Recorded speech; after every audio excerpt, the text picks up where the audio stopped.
Assalamualaikum warahmatullahi wabarakatuh. Alhamdulillahirrabbilalamin. Wabihi nasta'inu ala umuri dunya waddin. Wassalatu wassalamu ala ashrafil anbiya'i wal mursalin. Sayyidina wa maulana Muhammadin wa ala alihi wa sahbihi ajma'in, amma ba'du. Yang saya hormati Profesor Dr. Haji Hari Supratno selaku Rektor Universitas Hasyim Asy'ari Tebu Ireng Jombang, serta yang saya hormati Bapak Haji Hanifuddin selaku dosen pengampu mata kuliah media pembelajaran, serta teman-temanku yang insya Allah dirahmati Allah. Di sini saya Madia Izzatul Ulma dari kelas PAI 4D ingin mempresentasikan tentang peta imajinasi saya yang berjudul fungsi dan manfaat media pendidikan. Yang pertama yang akan saya terangkan yaitu fungsi dari media pendidikan sendiri. Fungsinya adalah untuk penyampaian informasi. Artinya, dengan media pembelajaran atau media pendidikan, kita dapat menyampaikan informasi dengan lebih mudah. Nah, sekarang kan kita punya handphone, laptop. Nah, seperti itu kan kita bisa menyampaikan informasi dengan cara jarak jauh juga bisa, jarak dekat juga bisa, seperti itu, dan lebih mudah. Ya, berbeda dengan zaman dulu yang harus mengirim surat. Selanjutnya ada mempermudah pemahaman. Nah, artinya dalam penggunaan media pendidikan ini kita dapat mempermudah pemahaman karena kita bisa membuat video-video yang menarik sehingga siswa itu lebih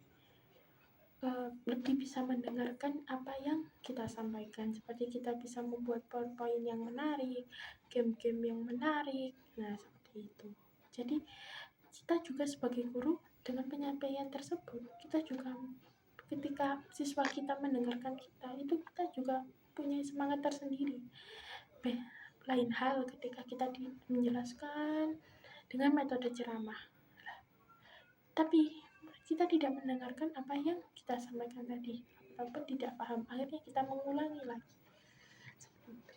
Nah, selanjutnya ada meningkatkan interaktivitas. Nah, dengan seperti saya katakan tadi, dengan metode game edukasi, kita bisa menciptakan kelas yang interaktif, kelas yang aktif. Artinya ketika kita bermain, kita memberikan game, nah, siswa itu akan antusias mengikuti pembelajaran yang apa yang kita sampaikan.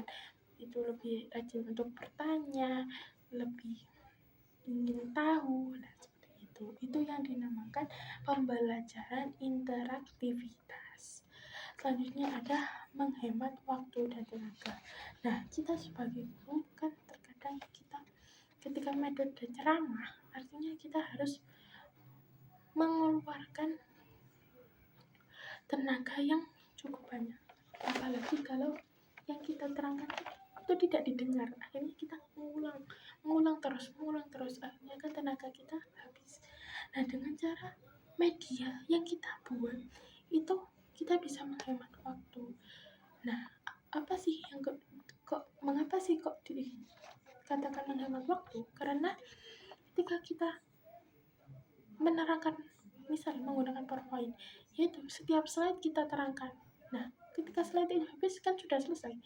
Artinya di PowerPoint itu hanya ada poin-poinnya saja. Nah, siswa itu akan lebih mudah untuk mencerna, apalagi bisa kita dengan animasikan. Nah, seperti itu. Jadi pemahaman itu akan lebih cepat untuk diserap. Nah, jadi tidak akan membuang-buang waktu. Apalagi kalau kita hanya menyuruhnya menulis saja. Nah, itu akan membuang-buang waktu karena menulis belum siswa itu ngomong sama temannya sendiri, terus lari-larian. Nah, itu contoh untuk membuang waktu dan juga tenaga kita akan lebih sering berteriak. Nah, seperti itu. Selanjutnya ada manfaat. Manfaatnya adalah memfasilitasi pembelajaran proyek. Artinya dengan media pembelajaran ini kita dapat memfasilitasi pembelajaran berbasis proyek.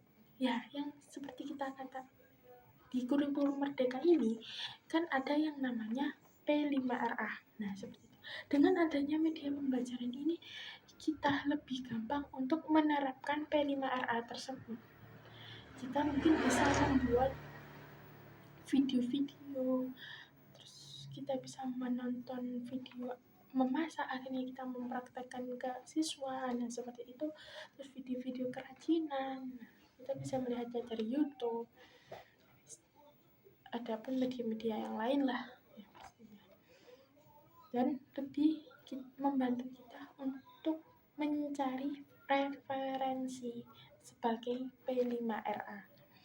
Selanjutnya yaitu meningkatkan kolaborasi. Nah, dengan adanya media tersebut, kita dapat